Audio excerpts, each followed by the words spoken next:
Bonjour et bienvenue sur le podcast de Périple Humanitaire. Je suis Bertrand Roussard et mon parcours de vie m'a amené à me questionner sur la solidarité internationale, son histoire, ses différentes formes d'action, ses réussites et ses échecs. À travers une série d'interviews, je vous propose de découvrir le monde de l'aide humanitaire grâce à des acteurs de terrain. Stéphane Joly, bonjour. Bonjour. Tu es aujourd'hui interviewé pour un site internet qui s'appelle Périple Humanitaire. Est-ce que dans un premier temps, tu pourrais te présenter, raconter ton parcours et ce que tu fais aujourd'hui ? Ok, donc Stéphane Joly, j'ai 50 ans depuis quelques jours et puis je suis actuellement formateur pour l'Institut Bioforce en tant que formateur indépendant où j'enseigne la gestion de la sûreté et de la sécurité sur les terrains humanitaires et notamment les terrains humanitaires en zone de conflit.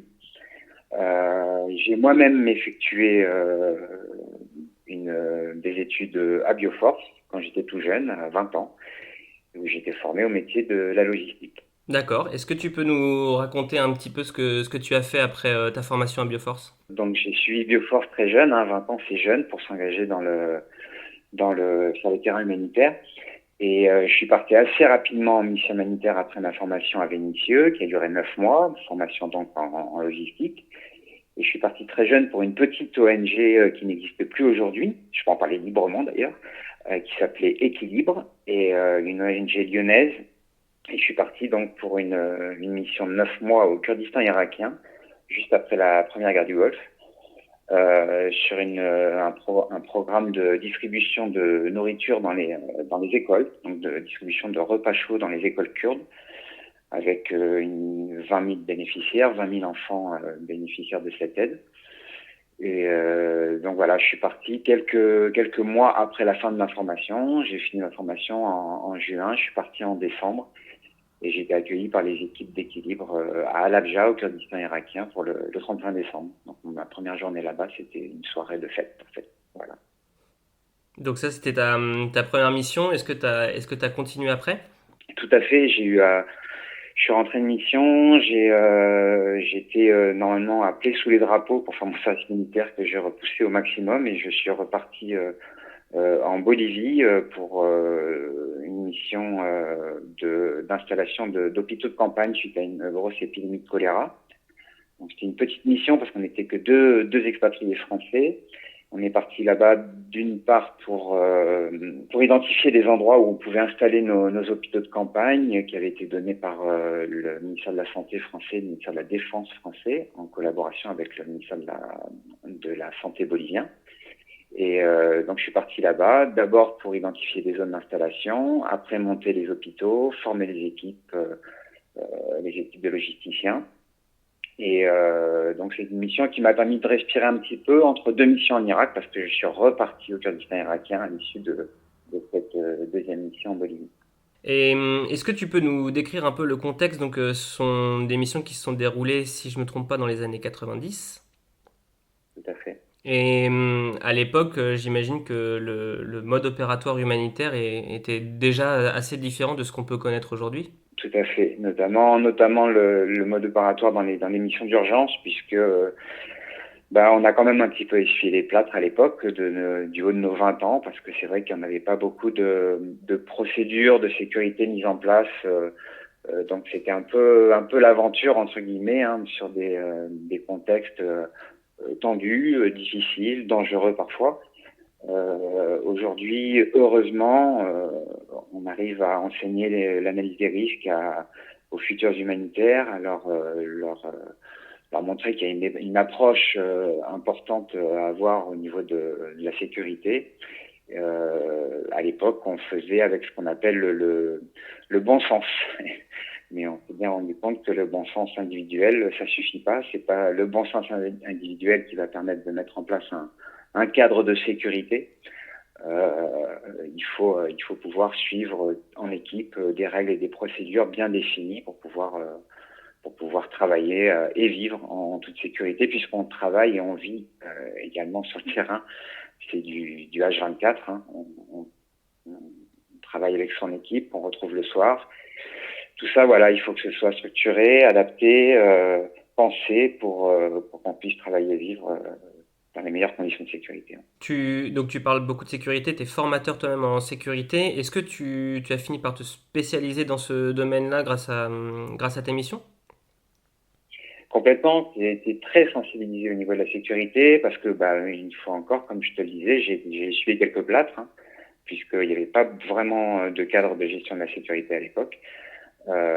Et du coup, c'est vrai que ça m'a beaucoup sensibilisé. J'y ai laissé quelques plumes et j'ai décidé de me spécialiser dans le domaine après une sortie de route en fait, puisque après ma période d'expatriation, j'ai décidé de lever le pied par rapport aux missions humanitaires, justement parce que j'avais vécu des incidents de sécurité plus ou moins importants, que j'avais du mal à gérer un peu mon retour. Donc j'ai décidé de m'enraciner de nouveau en France.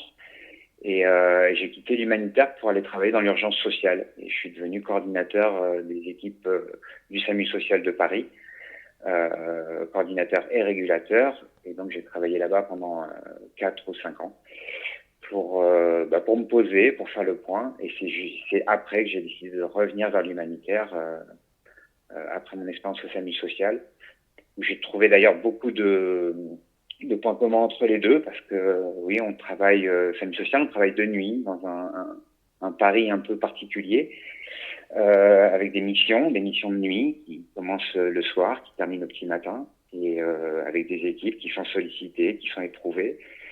Donc tout ça m'a construit au niveau de la sécurité, au niveau de la gestion du stress aussi des équipes. Je trouvais qu'il y avait vraiment beaucoup de lacunes par rapport à ça sur les terrains humanitaires. Et du coup, tout ce petit mix-là a fait que j'ai décidé de revenir vers Bioforce en tant que formateur cette fois-ci. Donc j'ai suivi une formation de formateur. J'ai étudié beaucoup le sujet de mon côté, hein. J'ai beaucoup travaillé sur la sûreté et la sécurité. J'ai eu la chance de rencontrer pas mal de collègues qui revenaient du terrain. Le mien était un peu lointain, mais donc du coup j'ai réussi à pouvoir me mettre à jour par rapport à ça avec les différents collègues avec qui j'ai travaillé à Bioforce sur la gestion de la sécurité. Et aujourd'hui, j'en ai fait ma spécialité, et notamment avec la mise en place d'exercices de mise en situation sur le terrain, dans le cadre de Bioforce toujours, pour éprouver un peu les jeunes humanitaires par rapport à ce sujet de la sécurité. Tu disais, alors n'hésite pas si jamais t'as pas envie qu'on en parle, mais tu Mhm. parlais d'incidents sécurité et du fait d'avoir essuyé les plâtres. Est-ce que tu peux nous éclairer un peu plus, nous raconter un peu plus ce qui se passait à cette époque-là? À cette époque-là, dans le Kurdistan irakien, je vais peut-être pas te refaire toute la géopolitique du Kurdistan, mais d'autant plus qu'on en parle toujours encore et toujours autant qu'à l'époque, hein, malheureusement, j'ai envie de dire. Le Kurdistan irakien, c'était à l'époque une région qui essayait d'accéder à l'autonomie par rapport à l'Irak, qui était encore en conflit avec l'Irak et l'armée de Saddam Hussein. Donc nous, on travaillait au Kurdistan irakien dans des conditions très particulières, puisque c'est vraiment une région de l'Irak qui avait été complètement rasée par l'armée irakienne, avec beaucoup de déportations, beaucoup de massacres, le gazage de la ville d'Al-Abjar en 1988, une ville dans laquelle je travaillais à l'époque. Donc ça remue aussi beaucoup de travailler dans ce genre d'atmosphère. Une ville qui avait été rasée et gazée par l'armée de Saddam Hussein 4 ans avant que j'arrive. Donc avec des stigmates énormes, tu peux l'imaginer. Donc une ambiance très très particulière, et tout ça dans un contexte à peu près sûr, puisque pour ma première mission, les Kurdes avaient repris leur territoire, avaient une frontière provisoire, étaient encore en guerre contre l'armée irakienne, mais nous on était vraiment préservés de tout ça, puisqu'on ne travaillait qu'au Kurdistan irakien, on allait très rarement en zone irakienne. Donc on était très bien accepté par la population kurde, et pour le coup ça se passait plutôt bien. On travaillait dans des conditions de sécurité plutôt bonnes. Et c'est à ma deuxième mission au Kurdistan irakien, je suis revenu au Kurdistan irakien donc 2 ans après la première, où là tout avait beaucoup changé. Les Kurdes étaient toujours en mode autonomie par rapport à l'Irak. Mais Saddam Hussein avait décidé de déstabiliser le plus possible l'aide humanitaire au Kurdistan irakien. Et donc là, pour le coup, il y a eu des problèmes d'attentats, il y a eu des problèmes de Kurdes, de traîtres kurdes qui étaient payés par Bagdad pour mettre à mal tous les projets humanitaires. Donc oui, on a été quand même pas mal impacté avec une espèce de guerre civile qui se mettait en place puisque les partis politiques kurdes qui voulaient accéder au pouvoir, voilà, se tapaient dessus régulièrement et nous, on était obligés de travailler dans ces conditions d'insécurité avec un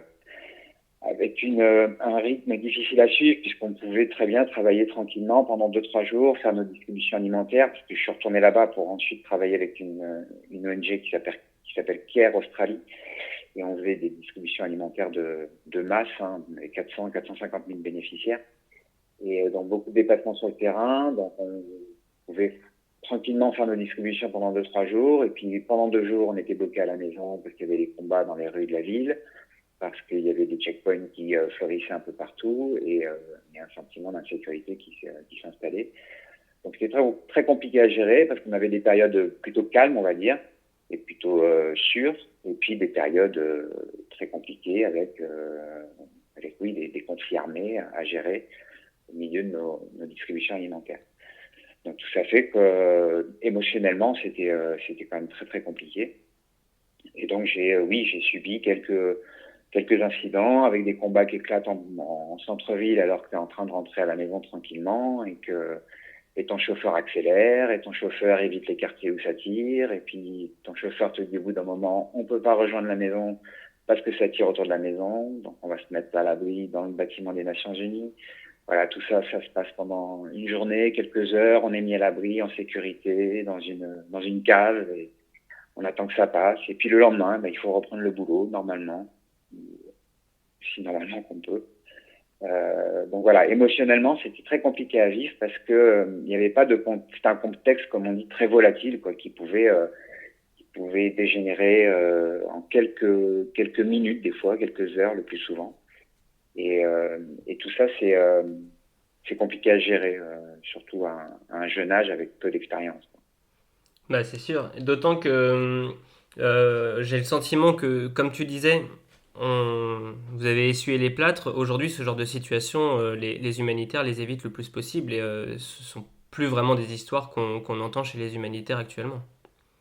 Tout à fait. Et puis, ils sont beaucoup mieux préparés que nous, évidemment, puisque maintenant, il est évident que pour fonctionner dans une ONG sur des terrains pareils en toute sécurité, il faut du cadre, il faut de la procédure, de la règle. Et c'est ce dont on souffrait à l'époque, c'est ce manque de règles et de cadre, avec, une fois encore, cette expression qui aujourd'hui m'horripile un petit peu, ayez du bon sens, quoi, en matière de sécurité. On peut avoir un bon sens individuel en matière de gestion de la sécurité, quand il n'y a pas de règles, pas de procédures, quand on est seul au monde pour sortir d'une situation délicate. Et quand il s'agit de planifier, de travailler en équipe et de poser un cadre de sécurité pour gérer l'équipe, là, il n'est plus question de bon sens individuel, mais de bon sens commun. Et le bon sens commun, à mon sens, il n'existe pas en matière de gestion de la sécurité. Le bon sens commun, c'est le cadre qu'on y a mis, c'est les procédures, les règles qu'on a travaillées ensemble, qu'on partage et qu'on respecte ensemble. Euh, pour beaucoup, c'est difficile d'imaginer un checkpoint. Quel incident il peut se passer sur ce genre de situation. Toi, je sais que tu as vécu une situation très compliquée sur un checkpoint, justement. Oui, en effet. Disons que moi, de par mon poste, j'étais logisticien pour Équilibre. Après, j'étais field officer, ça veut dire la même chose. C'est vraiment quelqu'un qui est beaucoup sur le terrain. Moi, j'avais beaucoup de déplacements à effectuer. Et dans ce genre de contexte, évidemment, les déplacements, on intégrait les checkpoints, puisqu'il y en avait toujours. Notamment des checkpoints qu'on dit réguliers. C'est des checkpoints qu'on passe tous les jours, qui sont même dans le décor, puisque c'est souvent des structures en dur à la sortie des villes, notamment, et puis au coin un peu stratégique, des cols de montagne, des choses comme ça. Donc des checkpoints, on en passait régulièrement. Et ce que j'explique souvent au personnel humanitaire que je forme, là où on est le plus en vulnérabilité sur le terrain, c'est notamment pendant les déplacements, parce qu'on change de repère au fur et à mesure qu'on avance, et que là où on est encore le plus exposé pendant un déplacement, c'est quand on est contraint de s'arrêter. Et c'est vrai que dans ce genre de contexte,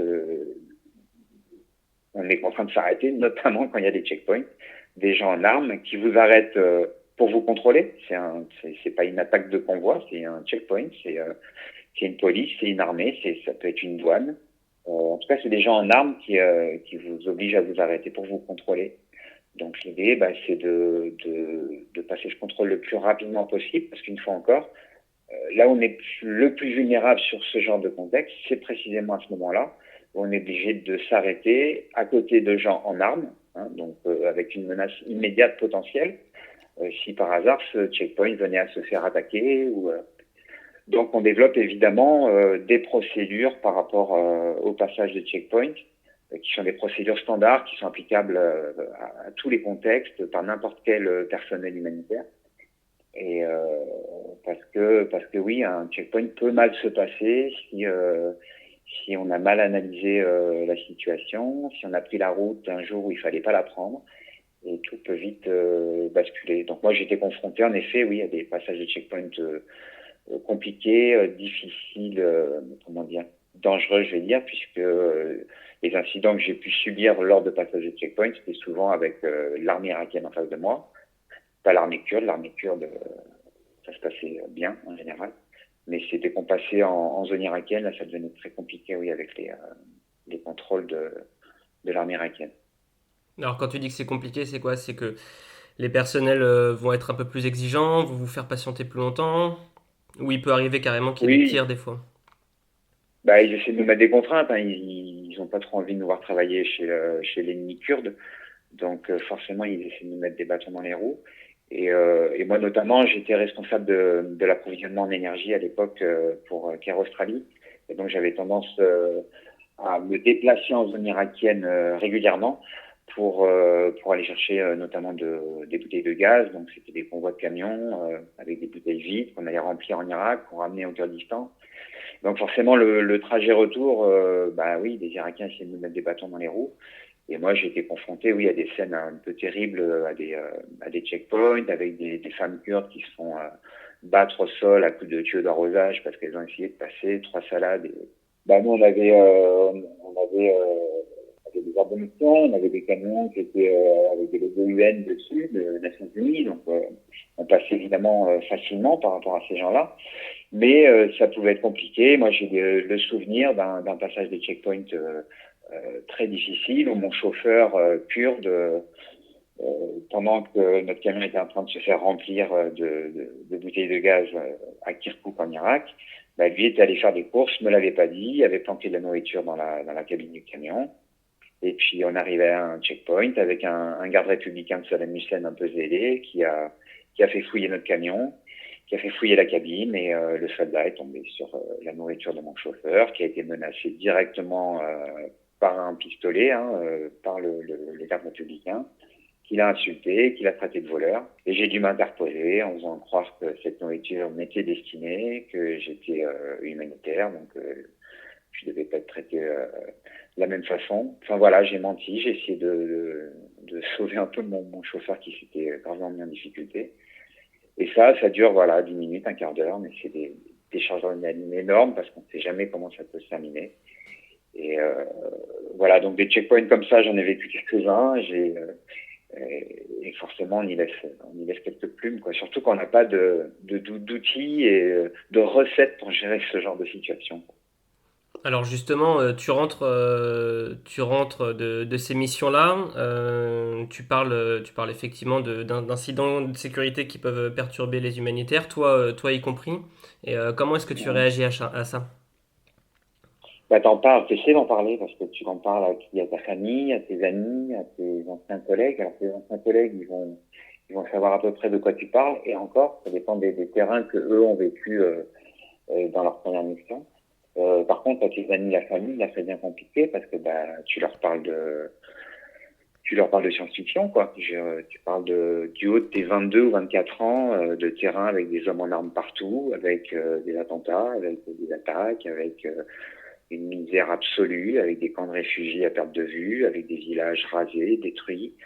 T'as quitté tes amis, ta famille pendant quelques mois, pendant 6, 9 mois. Tu reviens, ils continuent leur petite vie de tous les jours que tu as connue toi-même avant de partir. Et puis là, tu leur racontes l'impensable, quoi, des choses auxquelles ils n'ont pas pensé et qui, alors ils vont te regarder avec des yeux un peu écarquillés, t'écouter avec des yeux écarquillés pendant 5 minutes. Et puis au bout de 5 minutes, ils vont décrocher parce que tu leur parles d'une autre planète. Donc c'est là que ça devient compliqué parce que toi tu rentres, t'as pas forcément été pris en charge émotionnellement par des professionnels au retour. Ça l'est plus aujourd'hui, c'est plus vrai aujourd'hui heureusement, mais ça l'était beaucoup moins à l'époque. Donc t'es un peu livré à toi-même. T'as besoin de parler, t'as besoin de verbaliser ce que t'as vécu, les belles choses, les choses moins belles. Et puis t'as pas de répondant, t'as personne en face. Et pourtant t'as des gens en face qui sont des gens de confiance parce que c'est ta famille, parce que ce sont tes amis.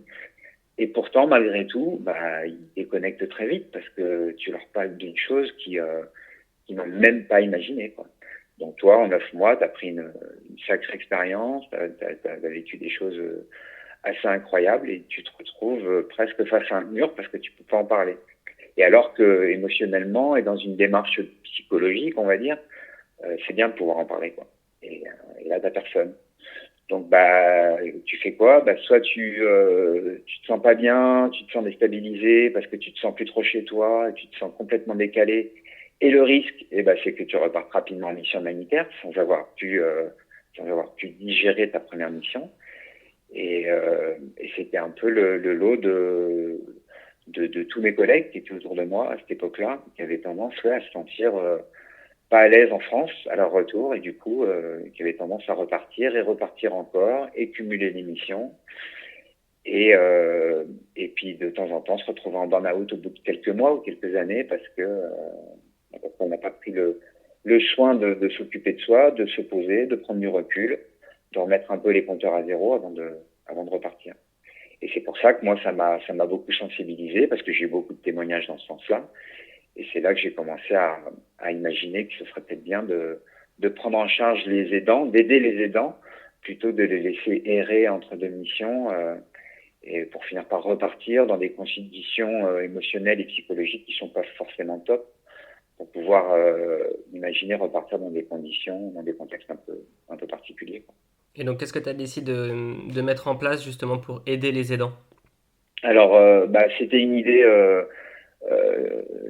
qu'il fallait développer. Je savais pas du tout où j'allais, je savais pas comment concevoir ce projet-là. Et je me suis dit je vais monter une petite asso et puis je vais commencer par proposer des petits séjours chez moi, dans mon Ariège, dans mes Pyrénées, parce que c'est là que je vis.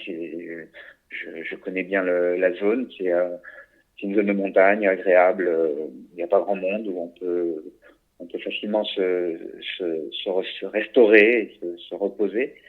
Donc j'ai décidé de mettre en place des petites sessions d'accompagnement en retour avec quelques personnes qui rentrent du terrain, leur proposer des activités à la fois sportives, culturelles, des activités de loisirs, et entrecoupées de ce que j'ai appelé à l'époque un groupe de parole, parce que je savais pas me mettre dessus, mais c'était faire parler les gens tout simplement et les écouter, rebondir et parler de leurs difficultés sur le terrain, de leurs joies, de leurs peines, de leurs doutes. Voilà, sans avoir de formation de psy à la base, et tout ça, essayer de mettre en face d'eux quelqu'un qui les écoute et qui les entend. Et ce que je t'évoquais tout à l'heure, quand tu es devant tes amis et ta famille qui n'ont pas connu ce même type d'expérience, t'as du mal à pouvoir parler. Donc là, l'idée, c'est de parler avec moi qui est de l'expérience terrain, mais aussi avec d'autres collègues à eux qui rentrent de différentes missions, d'autres contextes, d'autres pays, d'autres ONG. Mettre tout ça en commun et puis essayer de se vider un peu, quoi. Et puis d'essayer de se poser et de verbaliser les belles choses et les moins belles choses, quoi. Et donc, cette association, comment elle s'appelle? Noria Humanitaire. Noria, pour la Noria, la Noria, c'est la chaîne qui va chercher l'eau au fond du puits et qui revient en permanence. C'est la Noria de camion aussi, des allers-retours incessants.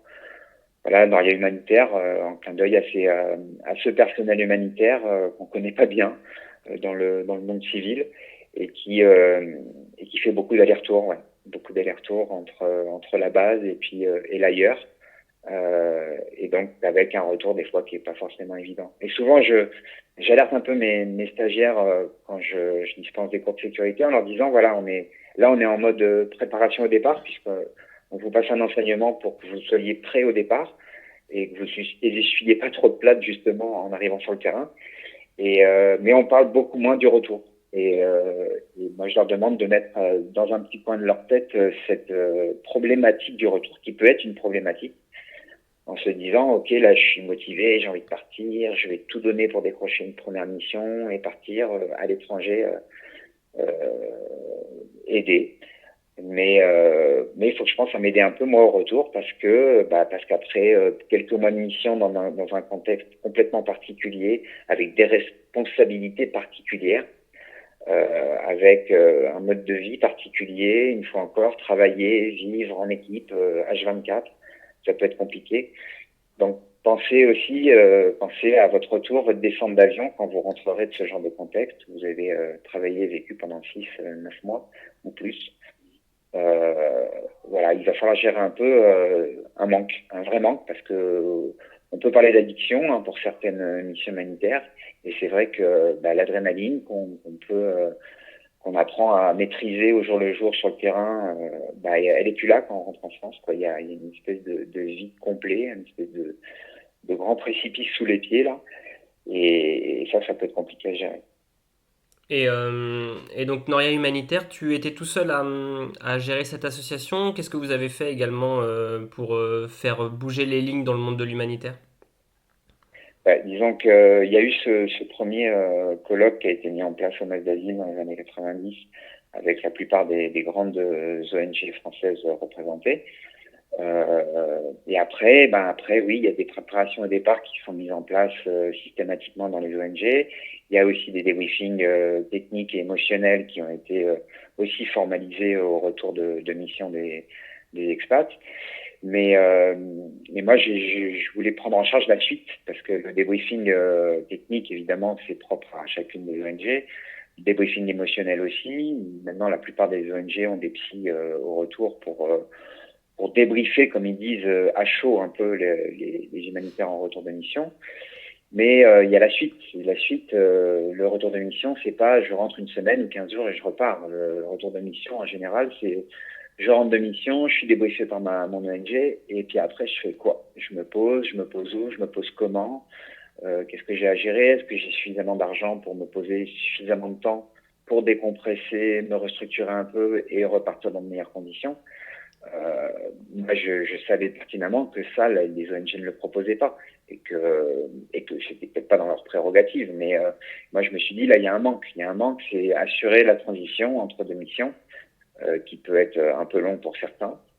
Et plutôt que de laisser ces humanitaires en retour de mission errer d'appart en sous-location ou d'appart en colocation ou revenir chez les parents ou aller squatter chez les copains, je me suis dit peut-être que je peux mettre en place une petite plateforme d'accueil qui va permettre de les prendre en charge de façon assez neutre en plus et puis essayer de leur donner un maximum de bien-être pour pouvoir se poser. Alors, je ne parle pas forcément de reconstruction parce qu'il n'y a pas de destruction quand on rentre de mission humanitaire. Mais il y a une restructuration, je pense, qui est importante et une réadaptation qu'il faut encadrer un peu parce qu'il y en a certains qui se gèrent très bien, il y en a d'autres qui ont quelques difficultés à se prendre en main au retour. Donc ça, tu le proposes toujours aujourd'hui. Alors comment ça se passe? Raconte-nous le parcours type d'un humanitaire qui part en première mission et qui finit par contacter Noria. Alors, je suis contacté régulièrement et chaque année par des gens qui font une démarche individuelle la plupart du temps. Ce qui est compliqué pour moi, c'est que c'est une activité totalement bénévole. Et à côté de ça, je suis beaucoup investi encore à l'Institut Bioforce.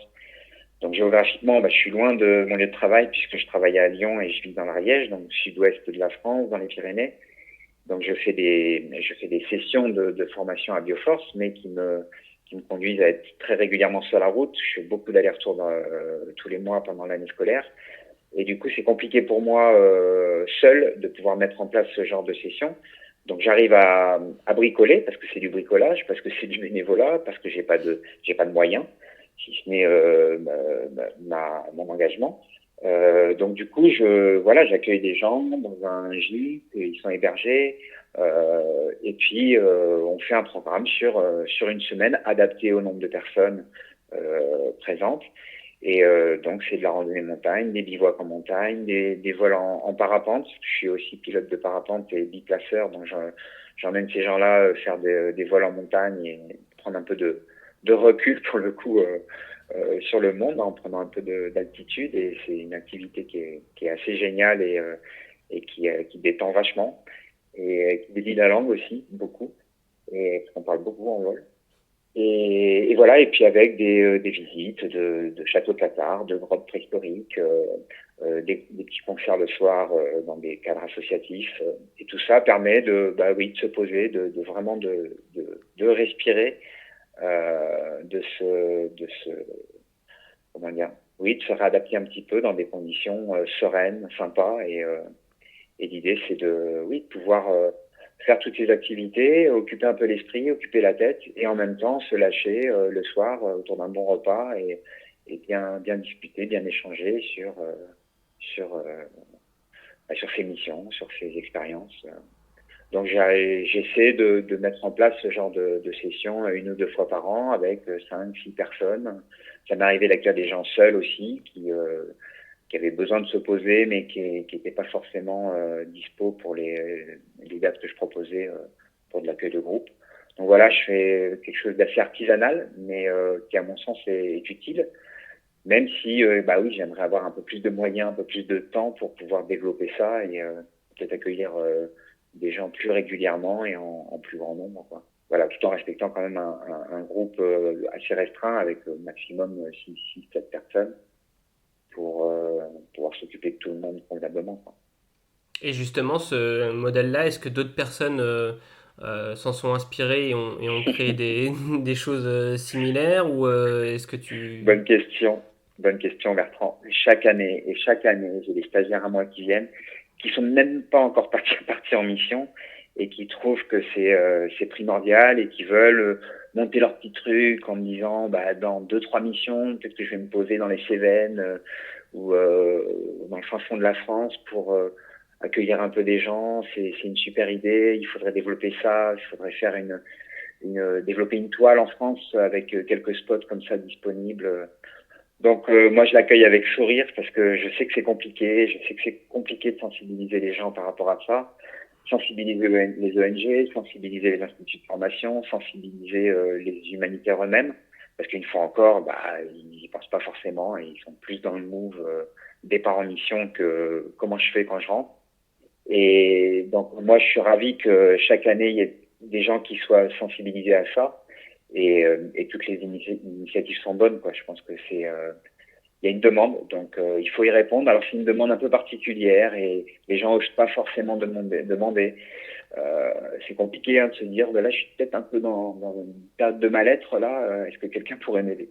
Donc plus il y aura de choses à proposer, sérieusement, un peu avec les mêmes objectifs, il faut évidemment le développer, quoi. C'est important.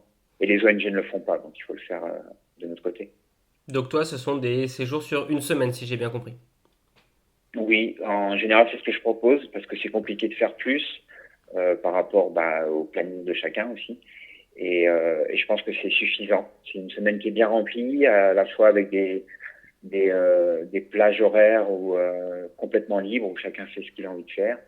S'il veut aller partir marcher seul en forêt, il part marcher seul en forêt. Mais l'idée, oui, c'est quand même de se retrouver, d'échanger et puis oui, de créer du lien dans cette période de vie qui est un peu particulière pour, pour ces humanitaires, quoi. Et les personnes qui sont passées par Noria Humanitaire, qu'est-ce que tu as comme retour de leur part? Ceux qui ont pu bénéficier de ce service-là, qui éventuellement sont repartis, est-ce que tu as des retours de leur part? On parle d'atterrissage en douceur, on parle il y a plein d'images qui me reviennent régulièrement qui sont plutôt encourageantes. Oui, c'est une espèce pour eux, c'est une espèce de bulle, quoi, une espèce de parenthèse dans la parenthèse humanitaire, tu vois, qui va leur permettre d'avoir une transition un peu sereine vers autre chose. Donc cette autre chose, c'est quoi? C'est un nouveau départ en mission. Et clairement, je pense que pour repartir en mission, il faut faire le deuil de ses précédentes missions et de digérer tout ça pour repartir dans de bonnes conditions. Et puis, tu as aussi des gens qui reviennent et qui reviennent définitivement et qui veulent se poser définitivement et qui ont besoin aussi de cette petite transition-là pour réfléchir à l'après, pour faire un petit bilan sur ce qu'ils ont vécu jusqu'à présent à l'étranger. Et donc oui, c'est tout à fait adaptable à n'importe quel public finalement, dans ce public-là, que ce soit avec une envie de repartir en mission ou une envie de se poser définitivement. On a le sentiment que ce sont des problématiques qui peuvent être rencontrées aussi par d'autres personnes, je pense à des militaires éventuellement, qui sont aussi des personnes jeunes en général qui partent sur des terrains compliqués. Alors eux, en général, c'est très cadré par l'armée, mais est-ce qu'il y a des actions similaires qui sont portées par l'armée? Est-ce que tu sais s'il y a des parallèles à faire par rapport à ça? Alors, je sais que les militaires ont la possibilité de passer par Malte. Ils sont pris en charge par des psys et clairement, on leur fait faire des choses, des activités qui leur permettent de se poser, de débriefer correctement leur mission.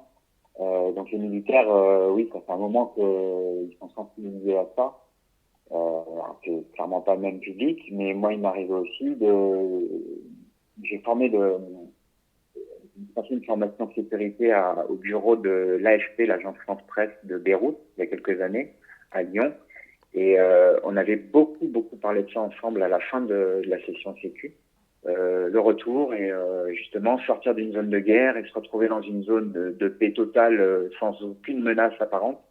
Et c'est très compliqué parfois pour eux aussi de gérer ce genre de choses. Pour des Donc journalistes. en effet, pour des journalistes, ouais, pour des reporters de guerre en plus, pour des journalistes qui seront confrontés à des théâtres d'intervention très chauds, quoi. Et au départ, moi je les avais accueillis dans le cadre de Bioforce, toujours pour leur faire suivre une formation de gestion de la sécurité. Et finalement, on a assez vite dévié sur ce problème-là de retour, quoi, et de gestion du stress globalement et de la gestion du retour. Donc en effet, il y a des publics qui sont concernés à côté des humanitaires, qui peuvent être les militaires, mais qui ont leur propre fonctionnement et leur propre prise en charge. Tout ça pour dire qu'à la base, c'est quand même le CICR, le Comité international de la Croix-Rouge, qui a été précurseur en la matière, puisque le CICR a clairement pris en charge tout l'aspect psychologique de ses délégués, en envoyant des psys sur les terrains pour débriefer les équipes après des incidents de sécurité directement sur les zones, et avec une prise en charge au retour également, et la possibilité d'être suivi sur du plus long terme au retour de mission. Donc c'est clairement le CICR qui a lancé le truc, et depuis de nombreuses années maintenant, ça fait bien une trentaine d'années. Ok.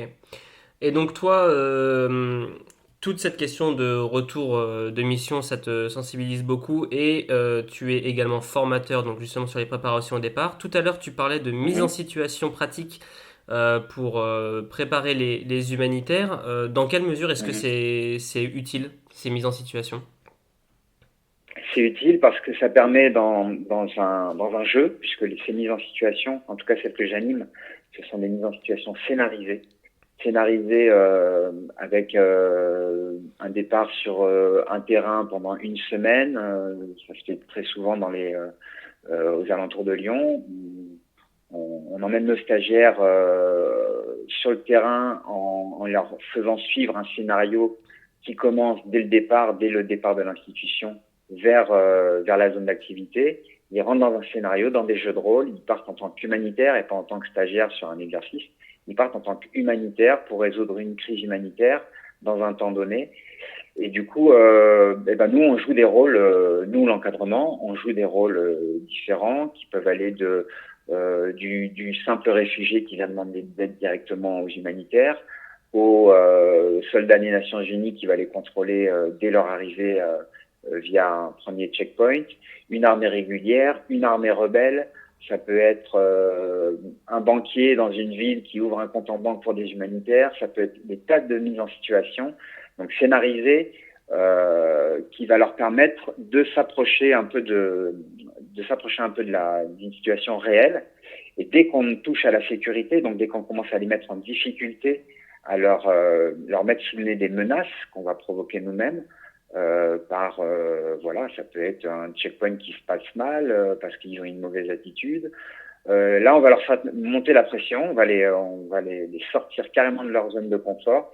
Et en général, ces mises en situation, puisque nous sommes nous-mêmes encadrants dans un jeu de rôle et qu'eux-mêmes sont dans un jeu de rôle, en général, les images qu'ils gardent de ces mises en situation vont les aider sur le terrain après. En tout cas, c'est le retour que j'ai de ceux qui sont aujourd'hui sur le terrain, certains depuis de nombreuses années, et qui ont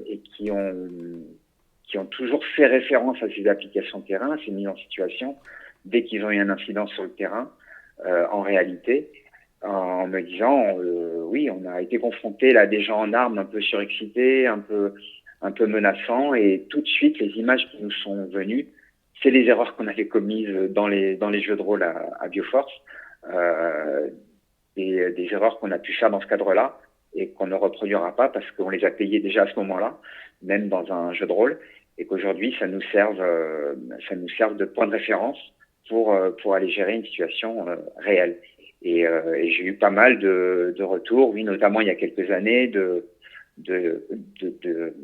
d'anciens stagiaires à moi qui travaillaient à Bangui, en Centrafrique, pour le compte d'une ONG, qui ont subi des incidents de sécurité directement sur leur base vie, puisque des gens en armes sont rentrés, ont forcé l'entrée sur leur base vie, les ont bousculés physiquement, les ont insultés, les ont menacés. Et ces anciens stagiaires m'ont dit, clairement, quand c'est arrivé, alors c'est une baffe dans la gueule, parce que quelqu'un qui rentre en force dans ton bureau avec une Kalachnikov, forcément, ça te bouscule. Mais ils pensent avoir eu les bons réflexes et les bonnes attitudes parce qu'on avait déjà joué ce genre de situation dans le cadre de la formation Bioforce. Et les psys vont te dire que même dans le cadre d'un jeu de rôle, le stress peut être entamé chez les humanitaires parce qu'on a beau être dans un jeu de rôle, on fait appel à des ressources qu'on maîtrise pas toujours en matière de gestion des émotions. Et donc c'est pour ça que ces exercices ils sont importants parce qu'on va les bousculer un peu, mais on essaie quand même d'évidemment les préserver parce qu'on ne veut pas entamer leur capital stress avant qu'ils partent en mission humanitaire. Mais ils font clairement oui référence à ce genre de mise en situation. Parce que ça bouscule et que en général ils s'en souviennent quand il faut appliquer une consigne, une règle, une procédure ou s'adapter à une situation une fois qu'on est sur le terrain réel. Et quels sont le genre d'erreurs justement à ne pas commettre quand on est confronté à des menaces de ce genre? S'opposer, ne jamais s'opposer à une requête quelle qu'elle soit dès qu'il y a une arme à feu sur la scène. On ne s'oppose à rien, on subit, on donne tout ce qu'on a et on reste en vie. Ça, c'est le premier message que j'ai envie de passer quand on subit un incident de sécurité lié à des gens en armes, quels qu'ils soient. Se préserver avant tout. Donc se préserver, c'est avoir la bonne attitude au moment où ça arrive. Donc ne pas s'opposer à une requête à aucun moment. Si on est menacé par une arme, on ne rentre pas dans une négociation, on ne rentre pas dans une discussion. Non, il n'y a pas de négociation possible à ce moment-là. On fait en sorte que cette situation qui est déjà très délicate ne bascule pas sur quelque chose de terrible et d'irrémédiable. Donc l'idée c'est ça, c'est d'avoir le bon réflexe au bon moment, la bonne respiration, la bonne attitude pour pas que ça dégénère. Donc c'est compliqué d'aller expliquer comment faire. C'est difficile de dire à quelqu'un il faut que tu gardes ton calme à ce moment-là dans telle situation. On ne sait jamais comment les gens peuvent réagir. Donc l'idée première c'est de faire en sorte de bien se connaître soi-même et de se dire voilà, quelles sont mes limites, dans quelle mesure là, ce genre de situation, je vais pas pouvoir la vivre, je risque d'avoir une attitude décalée. Donc tout ça, il faut l'anticiper. Et ça passe par des échanges, par des débats d'idées, et le cadre Bioforce nous permet ça. Et notamment dans les mises en situation, où on peut, lors du débriefing, après l'exercice, échanger sur les attitudes qui ont été un peu décalées, sur les mises en danger, volontaires ou involontaires, ou en tout cas, comment dire, qui ont été réfléchies ou pas.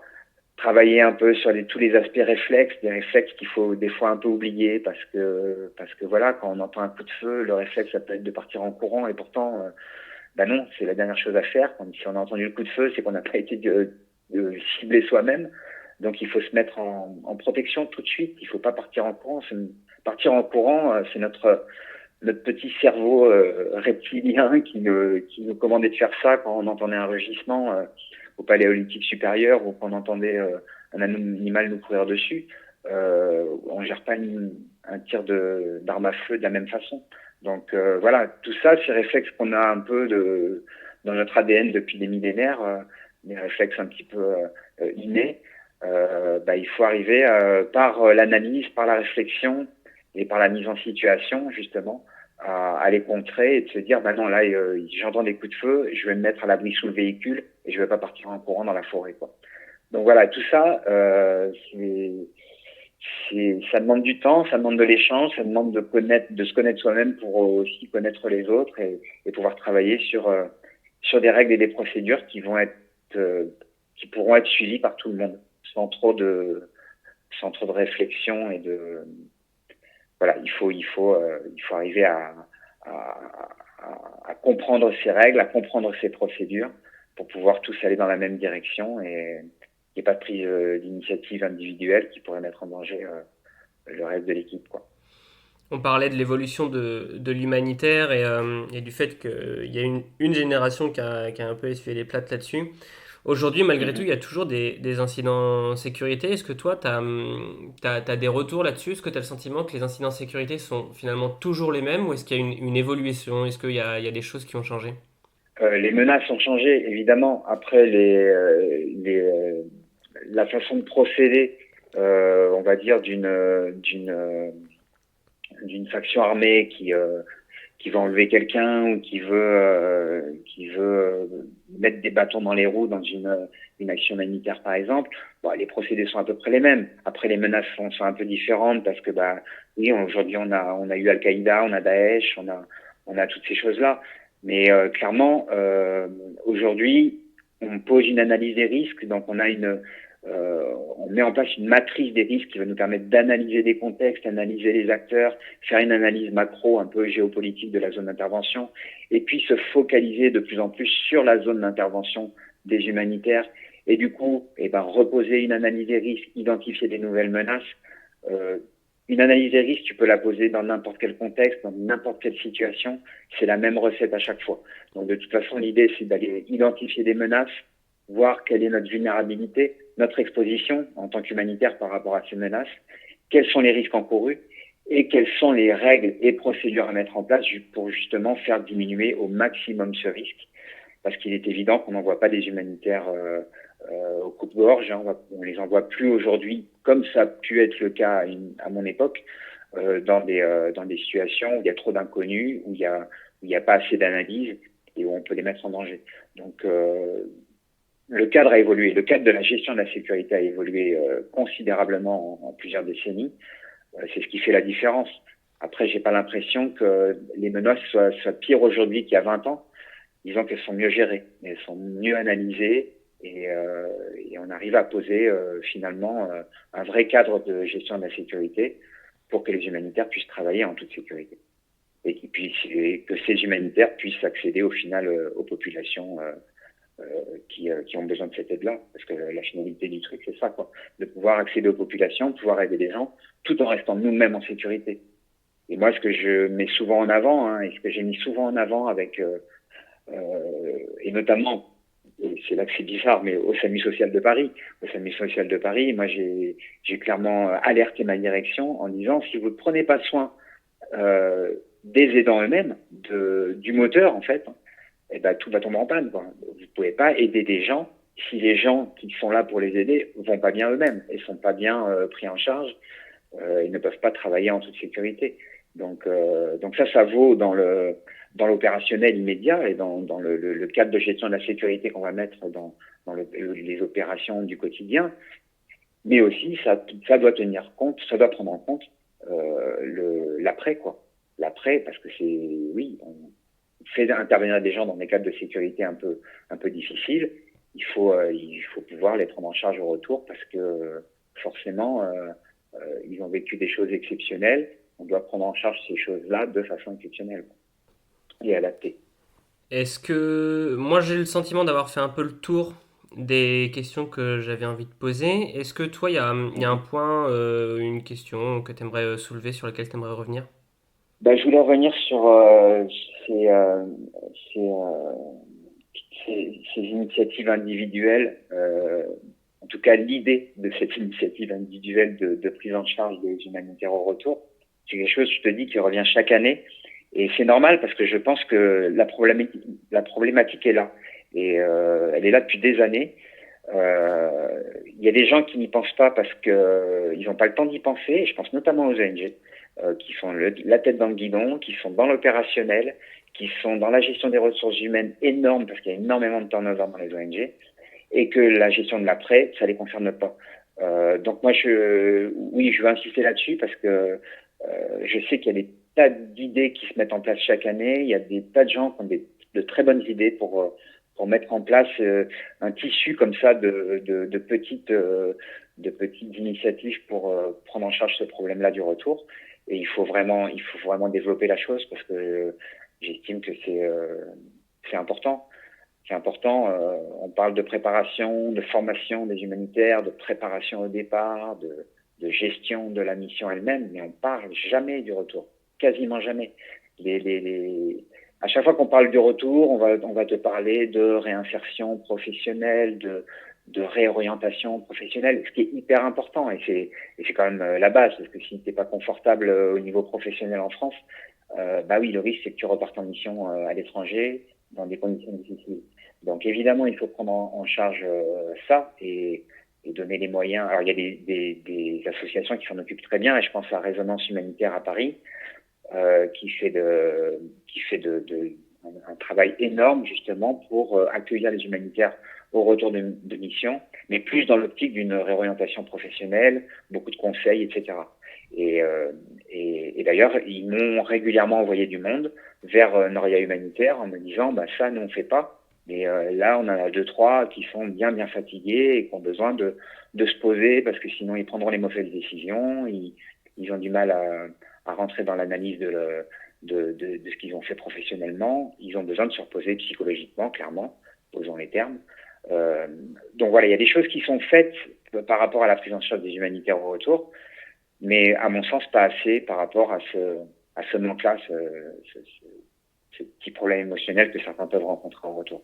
Donc toutes les initiatives sont les bienvenues, évidemment. Ce qui serait pas mal, c'est juste de se structurer un peu pour pouvoir faire des multi-propositions en fonction des demandes et puis en fonction aussi du type de personnes, si on a des demandes individuelles ou des demandes de groupe. Je pense que ce serait important de tisser une petite toile là qui permet d'avoir une bonne proposition en matière de gestion du retour. Et déjà, s'il y a des personnes qui sont intéressées par la démarche ou qui ont envie de s'inscrire dedans, est-ce qu'ils peuvent te contacter via ton site internet? Ouais, bien sûr. Alors, c'est vrai que je me suis beaucoup focalisé sur les stagiaires d'Urforce parce que c'est vrai que c'est là qu'est mon réseau, quoi. J'ai beaucoup de contacts avec mes anciens stagiaires. Donc, c'est vrai que ces sessions d'accompagnement au retour, elles sont ouvertes à n'importe quel humanitaire. Mais c'est vrai que clairement, c'est les Bioforce qui font appel à moi parce qu'ils me connaissent. Certains m'ont eu comme formateur. D'autres ont entendu parler de moi, ont entendu parler de l'association. Donc moi j'ai monté une page Facebook qui s'appelle l'écho des Biof, donc qui réunit tous les anciens stagiaires Bioforce, diplômés ou pas, ou en cours de formation encore, sous un même étendard, de façon à ce qu'ils puissent déjà échanger entre eux via cette page Facebook, se donner des infos, de contexte, de missions, d'ONG, d'offres d'emploi, etc., etc. Et puis en même temps, j'utilise cette plateforme pour communiquer sur des éventuelles solutions à mettre en place d'accompagnement en retour chez moi en Ariège. Donc c'est vrai que j'ai plutôt tendance à passer par là actuellement. J'ai déjà mis 500 membres sur cette page, donc ça fait déjà beaucoup de monde à traiter, et avec des demandes régulières de prise en charge, mais que j'ai besoin de structurer. Donc je suis obligé, pour des raisons de planning personnel évidemment, je suis obligé de poser des sessions d'accompagnement en retour avec des dates fixes.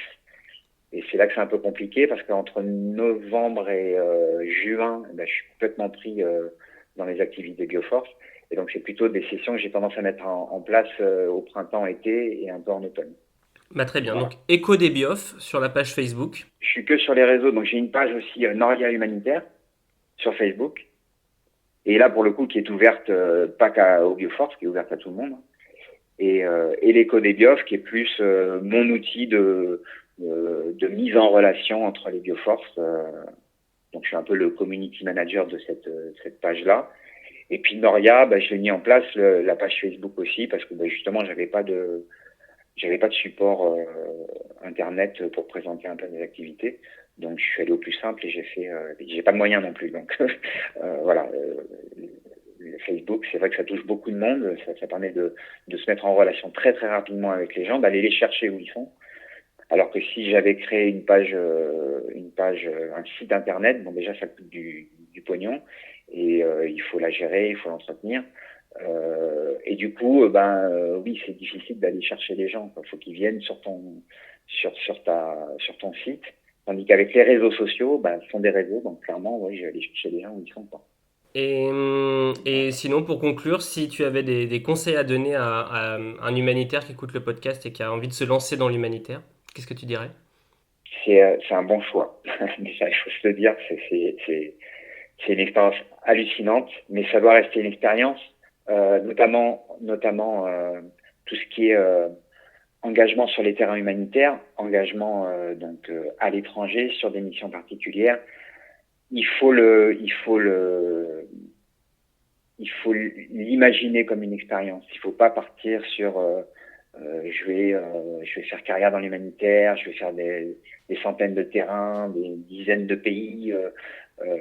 Non, on peut pas l'envisager comme ça. En tout cas, dans un premier temps. Après, chacun a ses motivations, a une conception de la vie. Mais moi, j'estime que l'humanitaire de terrain, ça doit être une période, ça doit être une expérience qui est super enrichissante, qui est bouleversante et géniale, mais qui doit être envisagée comme ça, à mon sens. Parce que je vois encore des gens qui, clairement, de ma promotion, tu vois, j'ai fait Bioforce en 1990 et j'ai des collègues de promo qui sont encore sur le terrain.